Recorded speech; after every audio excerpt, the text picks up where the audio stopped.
ಹುಟ್ಟುತ್ತೆ. ಆ ನೋವನ್ನು ಅರ್ಥ ಮಾಡಿಕೊಂಡು ಸಮಾಧಾನ ಪಡಿಸುವ ಶಕ್ತಿ ಇರುವುದು ಆ ಹೃದಯವನ್ನು ಪ್ರೀತಿಸುವ ಮತ್ತೊಂದು ಹೃದಯಕ್ಕೆ ಮಾತ್ರ. ಮುಂದೊಂದು ದಿನ ಒಳ್ಳೆಯದಾಗುವುದು ಎಂಬ ಭರವಸೆಯೊಂದಿಗೆ ಬದುಕುವುದೇ ನಿಜವಾದ ಜೀವನ.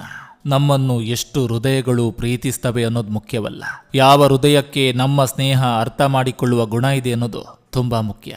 ಕೆಟ್ಟವರಾಗೋಕೆ ಕೆಟ್ಟ ಕೆಲಸನೇ ಮಾಡಬೇಕು ಅಂತೇನಿಲ್ಲ. ಒಬ್ಬರ ಹತ್ತಿರ ಪ್ರೀತಿ ಬೇಕು ಅಂತ ಕೇಳಿ, ನಮಗೂ ಸಮಯ ಕೊಡಿ ಅಂತ ಕೇಳಿ, ಅವರ ದೃಷ್ಟಿಯಲ್ಲಿ ತುಂಬಾನೇ ಕೆಟ್ಟವರಾಗಿ ಕಾಣಿಸ್ತೀರಾ. ಮರಕ್ಕೆ ಬೀರಿದ ಎಲ್ಲ ಕಲ್ಲುಗಳು ಹಣ್ಣು ಉದುರಿಸೋದಿಲ್ಲ. ಎಲ್ಲವೂ ಒಂದೇ ಸಲಕ್ಕೆ ದಕ್ಕುವಂತಿದ್ರೆ ಪ್ರಯತ್ನ ಎಂಬ ಶಬ್ದವೇ ಇರುತ್ತಿರಲಿಲ್ಲ. ಜೀವನದಲ್ಲಿ ಎದುರಾಗುವ ಎಲ್ಲ ಸಮಸ್ಯೆಗಳನ್ನು ಒಂದು ಪಾಠವೆಂದು ಸ್ವೀಕರಿಸಿ, ಆಗ ಸಮಸ್ಯೆಗಳನ್ನು ನೋಡುವ ದೃಷ್ಟಿಕೋನವೇ ಬದಲಾಗ್ತದೆ. ಪ್ರತಿ ಸಮಸ್ಯೆಯೂ ನಮಗೆ ಜೀವನ ಪಾಠವಾಗ್ತದೆ. ಬೆನ್ನ ಹಿಂದೆ ಮಾತಾಡೋರ ಬಗ್ಗೆ ಹೆಚ್ಚು ತಲೆ ಕೆಡಿಸಿಕೊಳ್ಳಬೇಕಿಲ್ಲ. ಅವರಿಗೆ ನಮ್ಮೆದುರಿಗೆ ಬಂದು ನಮ್ಮನ್ನೆದುರಿಸುವ ಧೈರ್ಯವಿರೋದಿಲ್ಲ.